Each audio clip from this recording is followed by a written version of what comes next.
Ils avaient tout pour être heureux. Un conjoint en or ou l'espérance d'en avoir un très bientôt, de beaux enfants peut-être, un bel avenir, une situation confortable et puis un beau jour. Quelque chose est survenu qui a tout changé. Un grain de sable ou un gros pavé qui a fait dérailler le TGV de leur vie et qui les a fait débarquer dans un paysage inconnu. Un beau jour, c'est l'histoire d'hommes et de femmes croyants ayant vécu une épreuve ou un bouleversement de vie. Ils nous racontent comment ils l'ont traversé et ce que ça a changé dans leur vie et dans leur foi.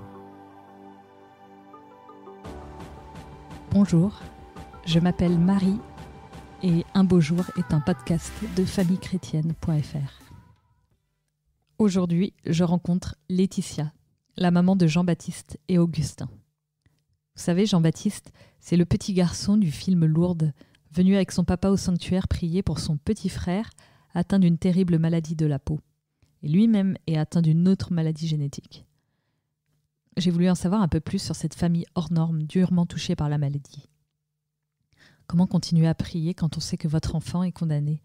Comment traverser une épreuve aussi lourde ? Je suis très heureuse et reconnaissante à Laetitia d'avoir accepté mon invitation.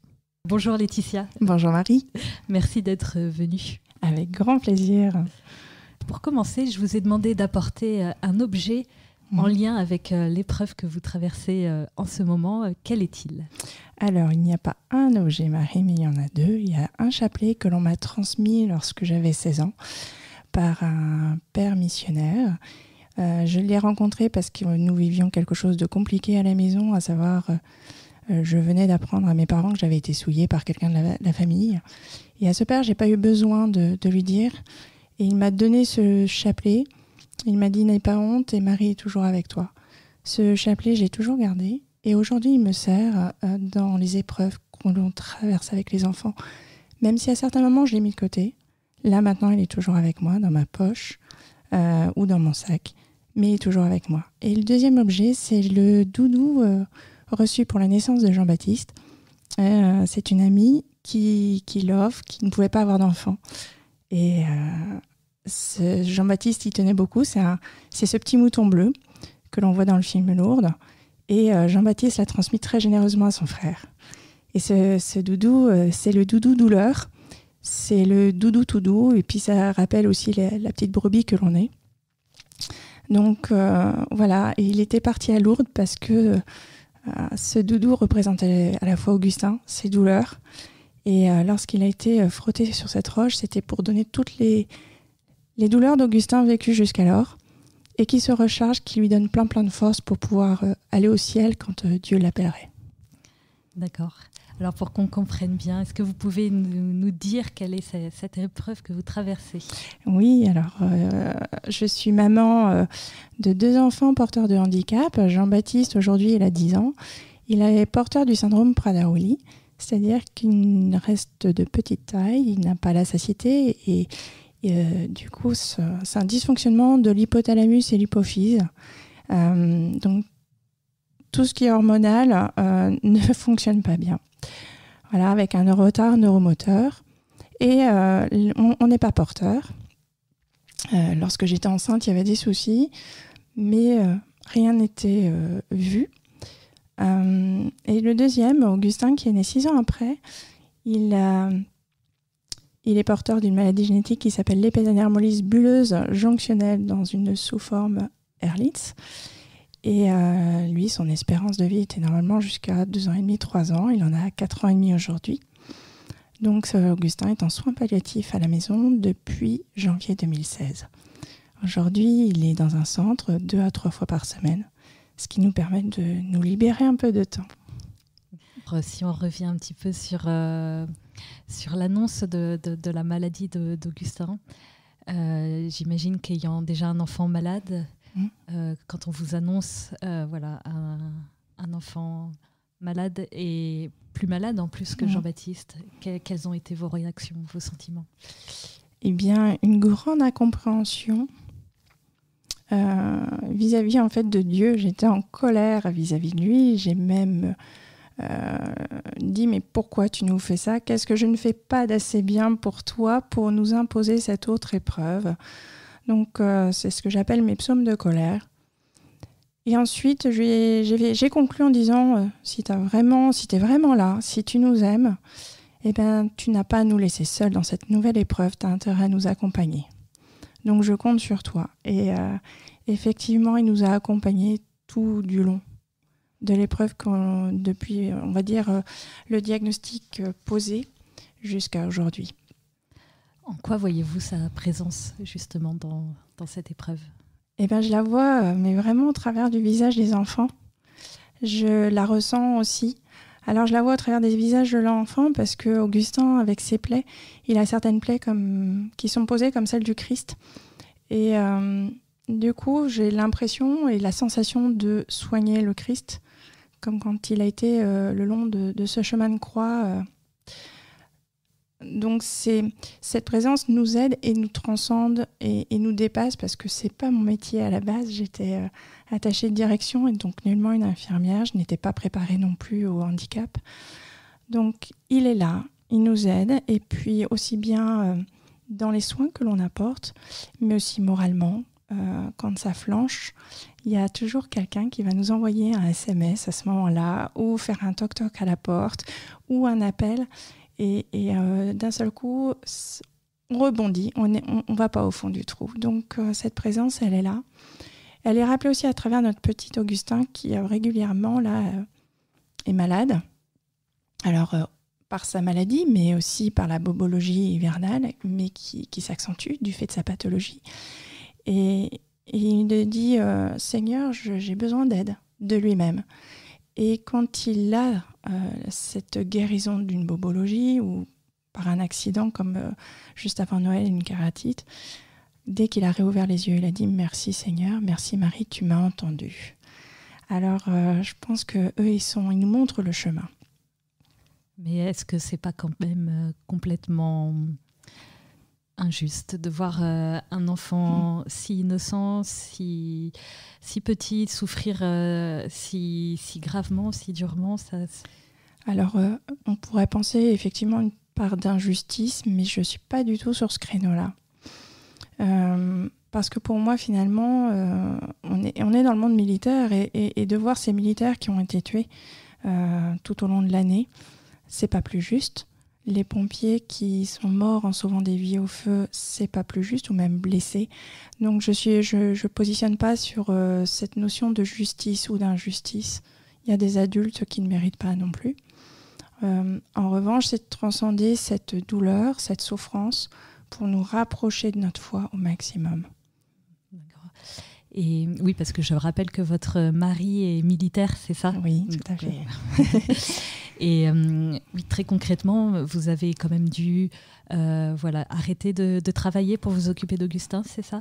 Alors, j'avais arrêté de travailler à la naissance de Jean-Baptiste. C'est un choix que nous avions fait pour être au plus proche des soignants et du coup lui donner le plus de chances d'être autonome plus tard. Naissance d'Augustin arrivant, là où c'est obligatoire l'arrêt de travail parce que c'est du H24. Donc c'est à la fois un choix et en même temps une obligation que je fais avec plaisir, mais qui n'est pas sans dommage économique de notre côté. Et quels sont, je reste toujours dans ce domaine concret, quels sont vos moments de respiration, vos moyens de vous évader un petit peu? Il y en a qui écrivent, d'autres qui font du sport, d'autres qui font de la cuisine, je ne sais pas, que sais-je. Quels sont, vos moyens pour vous évader un petit peu, prendre du recul, etc. Alors, celui qui est récurrent, c'est une fois par mois, je fais de la poterie pour faire autre chose de mes mains que de découper des pansements. J'ai à peu près 3 heures de découpe par semaine de pansements, donc on a envie de faire autre chose. Donc, la poterie. Et ensuite, c'est de la marche. Voilà, seul ou avec Jean-Baptiste. On marche énormément. Pour du répit, mon mari m'octroie de temps à autre un week-end 48 heures off dans un hôtel pour que je puisse dormir sur mes 2 oreilles et récupérer ainsi. Ça va être le rire, l'autodérision, ça ressource énormément, notamment dans les périodes les plus critiques. Et dans une période critique comme dernièrement, avec la kératite, nous sommes dans l'obscurité. C'est de savoir prendre du plaisir avec d'infimes choses. Et ça, cette infime chose, c'est simplement parfois regarder l'herbe pousser. Il y a 20 cm de volée d'ouvert, mais on peut voir juste l'herbe. Et ça va être de voir voler une feuille dans l'herbe et de la regarder finalement danser, s'imaginer des choses. Donc, c'est sur des choses très terre à terre, très simples et qui sont accessibles à tous. Justement, je voulais vous demander quelles étaient vos armes contre la souffrance. Donc, il y a le rire. Vous arrivez à rire Oui. Dans cette épreuve? Oui, je dirais même c'est obligatoire chez nous. Ça peut désarmer d'ailleurs certains médecins ou certains proches, mais du coup, en voyant leur tête, ça nous fait encore plus rire intérieurement. Les 2 infirmiers qui sont chez nous savent que le rire est important, donc quand nous sommes dans le noir ou dans la pénombre, nous disons que nous sommes en mode Laponie. Donc la Laponie, ça tombait bien, nous étions sur la période de Noël. Voilà, on pratique ce genre aussi d'autodérision vis-à-vis de nous. Ça va être aussi du coup de regarder simplement des humoristes, ça va être de regarder, de relire une BD telle que Gaston Lagaffe qui me faisait bien rire étant jeune et qui me fait toujours autant rire par sa naïveté et sa simplicité. Donc le rire est important et même en cas de douleur, il nous est arrivé que Jean-Baptiste rit à côté. Et nous avons vu Augustin ne plus hurler de douleur, mais commencer à pouffer de rire. Donc on s'est dit, ça permet de transformer aussi une douleur en quelque chose de plus tranquille pour lui. Donc le rire est communicatif, même dans la douleur, ça permet d'apaiser. Alors le mot de code avec des amis, c'est « tu m'envoies une blague carambar ». La blague carambar, elle est simple, elle est basique, et ils savent que c'est un code.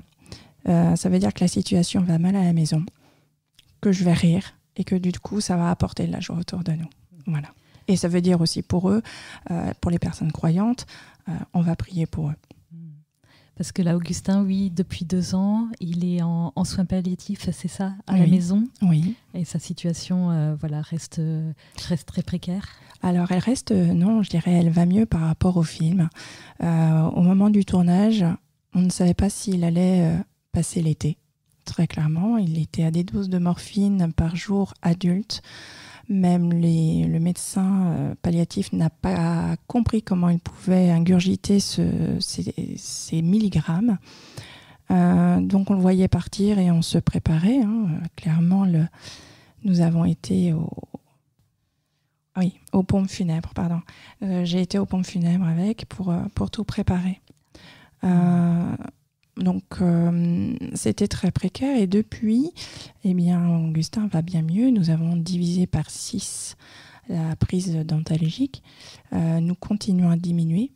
Toutefois, la maladie est bien là. Elle est bien présente sous différentes formes. Les médecins ne comprennent pas juste ce qu'il se passe. Donc, nous pratiquerons une biopsie pour les aider. Voilà, et aider d'autres enfants au besoin. Mais clairement, nous pensons qu'il reçoit des grâces, nous recevons des grâces. Et le temps de vie qui est de lui parmi nous, c'est pour continuer à cheminer. C'est lui qui nous mène sur le chemin de la sainteté. C'est lui qui nous rapproche du Christ. Donc voilà. Moi, je lui ai dit qu'il avait le droit de partir quand il voulait, qu'on l'aimerait toujours. Le ciel l'interroge énormément. J'essaie de le rassurer avec ce que je sais. Et quand je ne sais pas, je dis, mon chéri, je ne sais pas. Voilà. Et oui, voyez-vous dans cette amélioration effectivement un miracle de Lourdes? Alors, je dirais vraiment pas un miracle parce que pour moi, le miracle est complet. C'est une guérison complète, ce qui n'est pas le cas. Il est toujours porteur de sa maladie. Des grâces, et puis il faut pouvoir vivre avec un miracle. On n'est pas forcément cru, il y a beaucoup de démarches et je pense que c'est pas donné à tout le monde de pouvoir recevoir un miracle. Des grâces, tout le monde peut en recevoir à différents niveaux. Et je pense qu'Augustin a des grâces, et notamment cette grâce d'être parmi nous, d'aller mieux, d'avoir moins d'antalgiques, d'avoir supporté des très hautes doses, mais toujours très lucide. Donc ce sont des grâces reçues, oui, alors je dirais de la Vierge Marie et par l'intercession de saints et de bienheureux. On ne prie pas qu'un saint.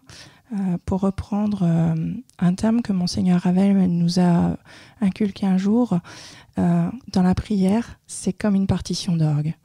On ne prie pas à saint, mais faites appel à différents saints, et eux feront leur affaire avec le Seigneur. Et qu'est-ce qu'Augustin vous a appris justement dans ce domaine de la foi? Alors Augustin, en fait, sa foi s'est révélée le jour où il a été à Lourdes pour la première fois, donc en 2018. C'est là où il a reçu le sacrement des malades, puis le sacrement de la première communion, et enfin, pour qu'il ait tout reçu, c'était le sacrement de la confirmation. Il s'est endormi tranquillement, tel un petit saint. Il était très très beau dans cette carriole. Et à partir de ce moment-là, il a récité son « Je vous salue Marie », son « Notre Père » seul, alors qu'avant, il jouait. Et donc, on avait l'impression qu'il n'était pas du tout à l'écoute comme son grand frère Jean-Baptiste. Et en fait, tout doucement, il s'est mis à parler de lui, de Marie, de Jésus, à poser des questions. Quand on l'emmenait à la messe, bien évidemment, c'est les chants qui sont les plus heureux pour lui. Mais on s'aperçoit qu'il y a toujours une oreille qui traîne. Et dernièrement, il y a plusieurs expériences où nous sommes à l'église, il va regarder le chemin de croix. Et je lui dis, mais pourquoi tu le regardes? Et il dit, voilà, tu vois derrière, hein, c'est un soldat, il est très méchant ce soldat. Il va faire mal à Jésus, il va le tuer. Mais Jésus, il est tellement gentil, c'est qu'il va lui pardonner, il ira au ciel avec lui. Donc finalement, ce petit bonhomme, comme d'autres saints, comme Sainte Bernadette, qui a pris la catéchèse sur ce triptyque dans l'église, lui pareil, c'est lui qui nous enseigne des petites choses, apparemment, mais qui sont énormes. Donc il nous fait cheminer avec ses yeux d'enfant, ce qui nous rappelle souvent d'ailleurs un texte qui nous dit « Laissez venir à moi les enfants et restez les enfants ». Donc on a beau être adultes, mais nous restons et demeurons des enfants de Dieu. Et donc de se repositionner régulièrement en enfant. On peut dire que c'est ça qui a changé dans votre foi, justement, depuis. Oui. Le fait de devenir enfant de Dieu, petit enfant. Petit enfant, tout à fait. Et rien qu'en lisant avec Jean-Baptiste différents livres ou en écoutant, je redeviens une enfant. À ces moments-là, j'apprends avec eux aussi. Et en les écoutant, en les observant lors d'une célébration, parfois c'est eux qui nous montrent le chemin. Et en tant qu'adulte, je ne me sens pas plus élevée qu'eux, bien au contraire, je les écoute et de quel droit je dirais non, tu as tort. Ils disent souvent, Dieu m'a parlé dans mon cœur. Et le cœur, n'est-ce pas l'âme, l'endroit de l'âme. Donc je les écoute. De vrais maîtres spirituels alors? Absolument, je dis que c'est souvent nos maîtres et professeurs. C'est inversé, mais c'est souvent comme ça dans le royaume de Dieu. Voilà. Les choses sont inversées. Et du coup, pour revenir sur l'injustice, finalement, c'est pas injuste, ils ont une belle place. C'est la juste place qu'ils auront. On a cette chance quand on est croyant et pratiquant. C'est de se dire que finalement, ils auront une belle place au royaume de Dieu qui est éternel, contrairement à notre vie sur Terre qui est limitée dans le temps. Et j'ai une question sur votre couple. Souvent dans des épreuves comme ça très dures, les couples ont du mal à rester ensemble parce que voilà, ça fait voler en éclats malheureusement un couple. Et j'ai l'impression que vous êtes très unis, que vous êtes animés par une même foi. Est-ce le cas? Comment traversez-vous cette épreuve ensemble? Alors, et différemment. Et différemment, mais effectivement parce que on est très unis, mais notre couple a été chamboulé plusieurs fois. Hein, et c'était avant tout par rapport à des aspects médicaux où les médecins se mettaient finalement entre nous en nous faisant culpabiliser. Donc, il y a eu un moment où j'ai fait 10 jours de pause pour que mon mari comprenne mon quotidien avec Jean-Baptiste. C'est-à-dire, il vous faisait culpabiliser, j'ai pas compris. Sur la prise en charge des traitements médicaux. Par vous-même? Alors, notamment, par exemple, pour l'hormone de croissance, moi, j'avais pesé le pour et le contre. Et j'étais contre. J'en avais discuté avec mon mari. Mais voilà, les médecins avaient réussi à retourner un petit peu la situation en disant « Mais non, c'est le meilleur ». Et moi, je lui ai rappelé « Mais rappelle-toi ce dont on a discuté ». Et donc, à un moment donné, oui, ça a failli voler en éclats. Donc là, à ce moment-là, on a eu cette chance de quelqu'un de notre famille qui nous a dit « Pars en vacances. Ça fait 2 ans que tu es avec Jean-Baptiste H24. Prends du repos. Et ton mari verra aussi ce que tu vis au quotidien et est-ce nécessaire ?» Donc ces 10 jours, c'était de pause où j'ai lu, je me suis reposée et j'ai fait un point sur notre vie, à savoir quel sens je donnais à ma vie, quel sens je donnais à la vie d'une manière générale, à la vie de notre enfant. Et sans tous ces médecins, comment nous ferions? Et la réponse a été simple, c'est que c'était l'amour. L'amour pour accompagner notre enfant, c'était la meilleure des choses. Donc on est revenu, mon mari a compris effectivement notre quotidien H24 et il a dit tu as raison. Et ensuite notre foi, elle a grandi aux côtés de Jean-Baptiste. Elle a grandi grâce au prêtre qui a baptisé Jean-Baptiste, qui nous a un peu bousculé aussi et poussé dans nos retranchements. Donc notre foi, elle a évolué ainsi. Elle évolue différemment, bien évidemment, parce qu'on a des sensibilités différentes entre hommes et femmes. Et puis, il faut savoir aussi avancer chacun à son rythme et le laisser ou me laisser avancer. Donc, c'est une histoire réciproque de partage et d'accepter là où en est l'autre. Ensuite, malgré tout, avec Patrick, oui, nous sommes soudés, plus que jamais, même si on a essayé de nous séparer par ailleurs. Non, nous sommes bel et bien soudés pour être le plus fort possible à nos enfants qui, on s'aperçoit, ils ont besoin de l'amour et ils ont besoin de l'amour des 2 parents. Alors quand c'est possible, restons unis. Et vous avez parlé d'un proche qui vous a donné ce conseil de partir en vacances. Je crois que l'entourage joue un rôle assez précieux dans les épreuves. Quel rôle joue votre entourage ? Alors, il y a eu des moments où ils étaient une aide, effectivement, comme dans ce cas-là. Et il y a des moments où, au contraire, ce sont d'énormes freins. C'est-à-dire que c'est parfois quelqu'un de l'entourage, une sœur qui m'a dit « il faudrait que tu te sépares de Patrick ». Ça ne va pas du tout. Donc, j'ai fait le choix, j'ai dit non. Il aime ses enfants. Et encore une fois, c'est pas parce qu'on a une attitude qui ne plaît pas à quelqu'un de la fratrie qu'il faut abonder dans son sens. Justement, quand on apprend le genre de verdict, et notamment ces maladies-là, on n'en sort pas indemne. Il faut du temps pour accepter cette chute, cette mise à l'épreuve, ce changement de vie radical. Et ce temps est nécessaire. Et forcément, on ne va pas être forcément agréable avec nos proches. Et c'est là où on a plutôt davantage à dire j'entends, j'écoute, mais surtout pas donner des conseils de séparation. Nullement. Alors, frères et sœurs ou parents, ils font ce qu'ils peuvent. Ils peuvent avoir aussi les peurs face au handicap, donc je ne veux pas les juger. Quand une famille entoure, c'est magnifique. Quand elle ne peut pas, eh bien, nous avons les frères et sœurs du Christ. Et ceux-là, on est sur la même longueur d'onde et ils nous aident. Donc au quotidien, c'est mes frères et sœurs en Christ qui nous aident. Qui sont ces frères et sœurs en Christ?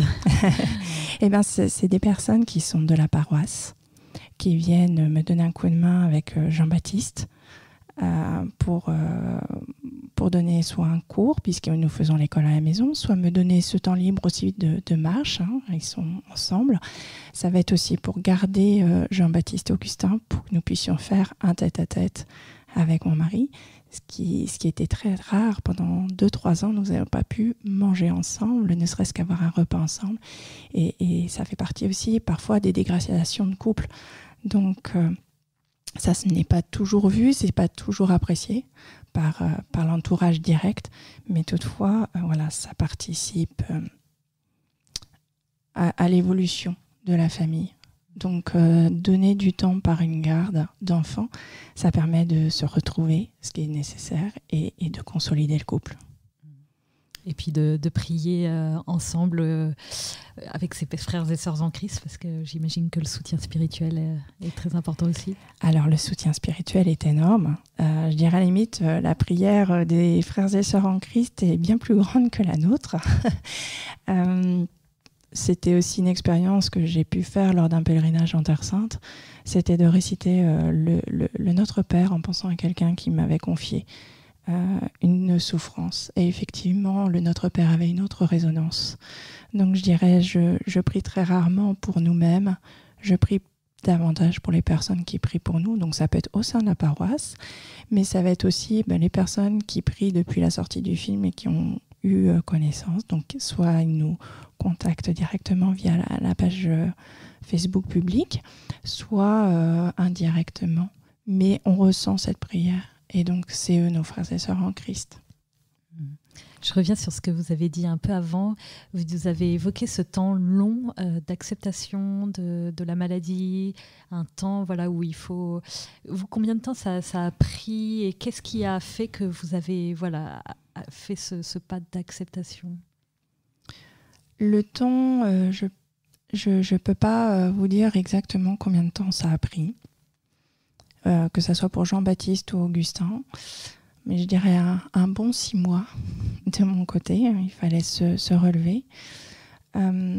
Voire 1 an pour même Jean-Baptiste, puisque c'était vraiment le tout premier. Et on n'était pas assis dans la foi comme aujourd'hui, très clairement. Et qu'est-ce qui a fait que vous avez fait ce pas d'acceptation ? Est-ce que vous vous souvenez ? C'était... il est là. Il se bat pour vivre, alors je dois être à ses côtés. C'est Jean-Baptiste déjà, en fait, où on l'a vu se battre pour vivre au tout début. Et donc je me dis, mais il a une telle force, une telle énergie. Je n'ai jamais pleuré à ses côtés parce que je me refusais de pleurer à ses côtés. En revanche, je pleurais quand je devais me séparer de lui en partant de l'hôpital et passer ma nuit seule dans la maison. Et sa chambre de bébé était vide, donc c'était... très compliqué à ce moment-là, mais c'est eux qui ont donné cette force. Et la force a été décuplée au moment où nous avons préparé le baptême de Jean-Baptiste, où le prêtre nous a dit « Je veux bien baptiser votre fils, mais à une seule condition, c'est que je veux vous voir tous les samedis soirs ou dimanches à la messe. » Il a osé le dire, et heureusement qu'il a osé le dire. Parce qu'il a dit « L'éducation, c'est aussi l'éducation religieuse que vous voulez donner par le baptême, et pour ça, il faut être nourri. Et être nourri au moins 1 fois par semaine. Donc venez à la messe. C'est ce que nous avons fait. Nous avons été nourris. Avant, vous n'étiez pas pratiquant parce qu'on voit dans le film une pratiquant. Foi super forte. Ouais. Alors oui, non, on n'avait pas du tout cette même pratique. Lorsqu'on s'est mariés, bien évidemment, on était croyants, pratiquants, mais pour les grandes occasions. Et finalement, quand on allait à la messe, c'était davantage pour entendre la chorale que les textes. Donc en fait, on dit bien que chanter, c'est prier 2 fois, mais c'est quand même pas la peine assez. On a bien vu que les valeurs n'étaient pas les bonnes. Et c'est quand nous sommes arrivés à Rennes, j'ai dit à notre voisine, est-ce que tu connais une bonne paroisse où ça chante bien ? Bien évidemment, c'était ça qui était le plus important. Donc elle nous donne cette paroisse et c'est là où il y avait 2 bonnes homélies. Alors mon mari préférait faire son footing ou regarder des émissions bien masculines du dimanche matin. je crois voir voilà. lesquelles il s'agit. Et du coup, j'allais seule à la messe de temps en temps. Et puis, c'est au moment vraiment où Jean-Baptiste est sorti du service néonat. Il avait encore sa sonde nasogastrique. Et j'ai eu cet appel. J'entendais les cloches de l'église et je dis, je dois aller là-bas. Avec l'appréhension de dire, mais qu'est-ce qu'ils vont dire en voyant ce bébé ? Ils vont me poser 15 000 questions, je ne suis pas prête à répondre. Et en fait, l'accueil a été tout autre. Et c'est les enfants qui m'ont accueilli, qui se sont penchés sur le couffin, alors qu'ils ne me connaissaient pas. Et eux, ce qu'ils ont vu, ce n'était pas la sonde nasogastrique. Ils ont dit, mais qu'est-ce qu'il est beau. Et là, j'étais rassurée, j'ai dit, mais voilà un lieu où finalement, je ne suis pas jugée, je ne suis pas vue. Il n'est pas vu comme une bête curieuse. Et donc, ça m'a entraînée à aller de plus en plus dans cette paroisse, effectivement, et ensuite à demander. Donc, nous, notre foi a réellement grandi grâce au départ à Jean-Baptiste et puis à ce prêtre qui nous a bousculés. Et il a eu vraiment raison. Et ensuite, c'est en allant sur la route de Saint-Jacques-de-Compostelle avec Jean-Baptiste, on a fait juste un petit 10 km, mais il avait 1 an et demi. Et je dis à mon mari, il me manque quelque chose. Et j'avais le chapelet dans ma poche. Et il me dit quoi ? J'ai dit, il me manque la confirmation. Et lui aussi. Donc nous avons été confirmés à Rennes, et Jean-Baptiste avait donc 2 ans et demi. Donc notre foi a vraiment cheminé à travers au départ Jean-Baptiste, et alors je dirais elle a explosé avec Augustin. Donc ce qui a été donné avant cette naissance, c'est un petit feu. C'était une petite lueur. Et aujourd'hui, je dis souvent, notre foi, aujourd'hui, c'est un beau feu, et on a envie de partager et allumer d'autres lumières autour de nous. Et je vous ai demandé d'apporter un livre qui vous aurait particulièrement touché, soutenu dans votre épreuve. Lequel est-ce ? Alors, j'en ai rapporté un, effectivement, mais je souhaitais parler d'autres livres, bien évidemment. Le premier, ça a été, qui sont moins connus. Le premier, c'était « Mais moi, je vous aimais » de Gilbert Cesbron. J'avais 11 ans quand je l'ai lu. Et finalement, rétrospectivement, je pense qu'il m'a interpellée par ce petit garçon qui était hors norme, et par l'amour qui était entre ce père d'adoption et ce petit garçon. Donc, finalement, celui-là a dû me percuter et voir la vie différemment de ceux qui m'entouraient à l'époque. D'être déjà sur le chemin de l'amour et pas sur le chemin du matérialisme à outrance. Et puis après, comme beaucoup de personnes, des livres clés comme Anne-Dauphine Julian, avec 2 petits paquets dans le sable mouillé, L'homme qui voulait être heureux avec Laurent Gounel, Mange, prie, aime, Gaspard entre terre et ciel. Ça nous a aussi beaucoup parlé parce qu'on s'est retrouvés. Drôle de bulle avec Emmanuel Rousseau, on s'est vraiment retrouvés puisque son petit Charles a la même maladie qu'Augustin. Et puis en ce moment, je suis en train de lire Chaque jour est une vie de Jean d'Artigues, où pareil, je dirais c'est un livre que je conseille justement pour les personnes, non pas qui sont forcément déjà malades, mais pour tout le monde, parce qu'il décrit très très bien finalement, on va dire la vie normale ou ordinaire et la vie extraordinaire, comme on aime à le dire. Alors ce que j'ai ramené, puis quand j'étais gamine, c'était Gaston Lagaffe, comme je le disais tout à l'heure, pour rigoler, et ça reste Gaston Lagaffe de temps en temps, je reprends dans la bibliothèque. Mais un livre qui m'a été donné alors que j'étais enceinte d'Augustin, sur la bienheureuse sœur Marie-Céline de la Présentation à l'école de la souffrance. Et rétrospectivement, on peut se dire, ce livre donné par la marraine d'Augustin, en fait, il me préparait à ce que nous allions vivre. Vous ne saviez pas à ce moment-là qu'Augustin était malade ? Non, j'avais juste une grossesse pathologique avec un retard de croissance intra-utéro, mais qui n'a rien à voir finalement avec sa maladie. Donc, ça n'avait aucun lien sur la souffrance.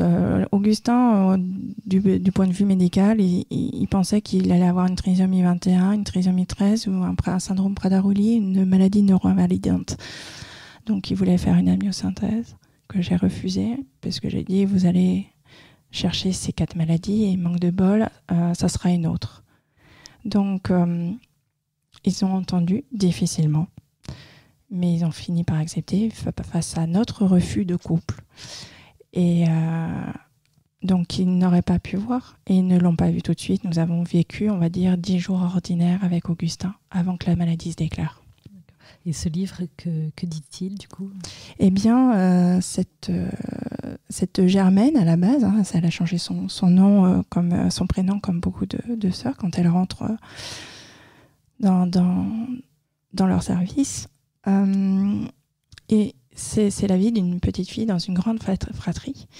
Et comme beaucoup à l'époque, ils sont malades, il y a des enfants malades qui chopent la tuberculose ou d'autres maladies et ils meurent. Et elle le raconte finalement, la vie déjà à l'époque, mais elle aussi, elle a été atteinte par cette souffrance, elle a été touchée et elle a prié et elle a été aidée dans cette souffrance. Elle a été aidée par quoi ? Eh bien, par sa foi, par le Seigneur, elle a été à Lourdes et d'un seul coup, elle ne boitait plus. Donc, elle voulait remercier et elle voulait devenir religieuse. Ensuite, la maladie l'a rattrapée. Mais tout du moins, elle a eu cette pause dans la maladie comme Augustin a aujourd'hui. Alors, je dirais, les premières personnes qui ont prié vraiment pour notre petit Tintin et nous, c'est la communauté paroissiale de Guadeloupe, là où il est né. c'est nos anciens amis rennais. Et puis, c'est cette communauté des sœurs qui sont des Clarisses et qui sont actuellement au Canada et qui ont toujours prié pour Augustin et qui continuent à prier. Et est-ce que vous avez des conseils à donner aux personnes qui vous écoutent, il y en a peut-être qui traversent ce même genre d'épreuves, qui sont peut-être au début de ce processus d'acceptation-là, qui ont du mal. Est-ce que vous avez des conseils à leur donner ? Alors, des conseils, je dirais, avec beaucoup d'humilité, j'en ai pas à donner.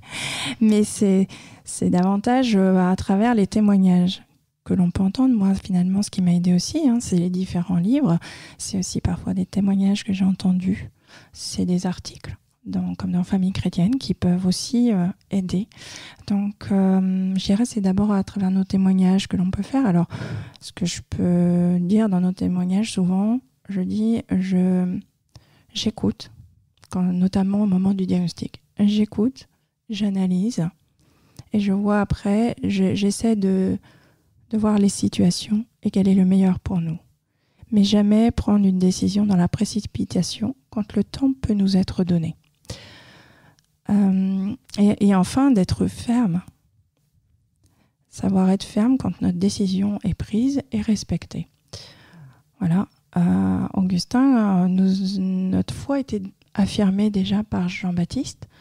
Et donc, à l'hôpital, j'avais mis ce chapelet sur lui pour que quand on ne soit pas là, il ait cette présence physique de Dieu et de la Vierge Marie. Il m'a été demandé de retirer le chapelet et j'ai refusé. Voilà, une sorte d'affirmation.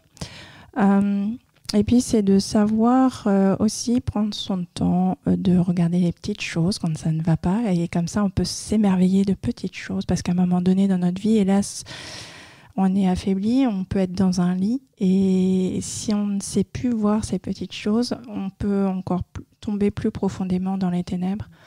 Et ça va avoir un petit sourire, voire un petit clin d'œil. Ça peut réjouir une journée. Donc voilà. Et puis, c'était la question fondamentale que je me suis posée à ce moment clé où on aurait pu se séparer avec mon mari. C'est quel sens je donne à ma vie, quel sens je donne à la vie. Et quand c'est qui plus est un tiers son enfant, qu'est-ce que je veux pour lui ? Voilà, quelles sont les limites ? Parce que pour mon enfant, pour le respect de sa vie, pour sa dignité à lui.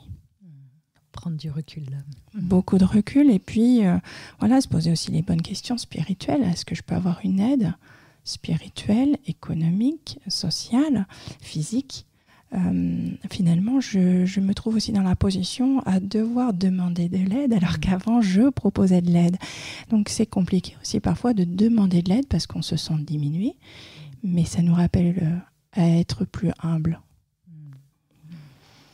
Et puis pour terminer, je vous ai demandé d'apporter votre prière préférée. Oui. Est-ce que vous pouvez nous la lire ? Bien évidemment. Alors la prière préférée, comme beaucoup, c'est la prière de Charles de Foucault, avec Sainte Thérèse de Lisieux aussi. C'est mon Père, je m'abandonne à toi. Alors cette prière a eu ce sens complet le jour où finalement on m'a annoncé le diagnostic d'Augustin. Je suis rentrée de l'hôpital et je suis passée à la chapelle militaire pour offrir au Seigneur, à dire « m'abandonne pas, je t'ai demandé, ne nous abandonne pas ». Et au moment où je rentre dans la chapelle, ils étaient en train de chanter cette prière. Donc je me suis effondrée en larmes parce qu'elle avait tout son sens.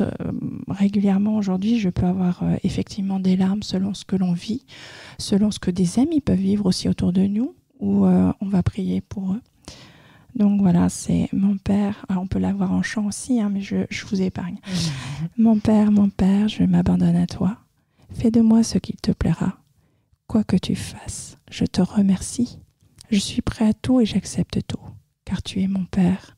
Je m'abandonne à toi, car tu es mon Père. Je me confie en toi. Mon Père, en toi je me confie. En tes mains, je mets mon esprit. Je te le donne, le cœur plein d'amour. Je n'ai qu'un désir, t'appartenir. Je finirai en disant t'appartenir au ciel. Et ma toute dernière question, c'est si Jésus était là en face de vous. Carrément. Qu'est-ce que vous lui diriez vis-à-vis de vos épreuves, votre épreuve?